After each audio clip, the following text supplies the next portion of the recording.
Sənin kafirlərdən fərqin var. Səninlə Allah başqa cür davranır. Sən bismillahsız bir tikə yeyərsən, həzm eləməzmədin onu. Sən deyə bilərsən ki, əşi, o qədər Allahı tanımayan var, bismillahsız basıb 100 ildə yaşayır, canda salamatdır. Cavab budur ki, Allahı tanıyanla Allahı tanımayanın hesabı Allah yanında başqadır. Davranış prinsipləri başqadır. Allah kafiri qalib eləyir. Görsən kafir qələbə çalır. Necə qələbə çalır? Təvəkkülünə görə yox. Bacarığına görə. Kafir bacarıqlı olsa uğur qazanır. Düzdür? Belədir.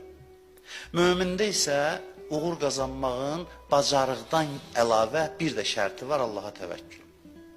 Mömin bacarıqlı olsa, təvəkkülü zəif olsa uğur qazanmır. Deyə bilərsən, bu bursu qazanır. Bundan hesabı başqadır. Bundan tələb olunan budur ki, bu bacarıqlı olsun, çalışqan olsun, dəqiq olsun, ruzu qazanacaq. Mömin neysə ki, deyir axı mömin, iman əhli. Sənin dostunla, düşməninlə münasibətin fərqi var ya yox. Dostla bir hesab kitabın var, düşmənlə bir.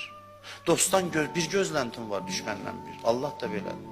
Allah dostlarından başqa gözləntidədir. Möminə deyirsən, bacarığın kifayət eləmirsən, həm də mənə təvəkkül eləməlisən. Bu biraz çətin olur, amma nəticəsi daha bərəkətli olur.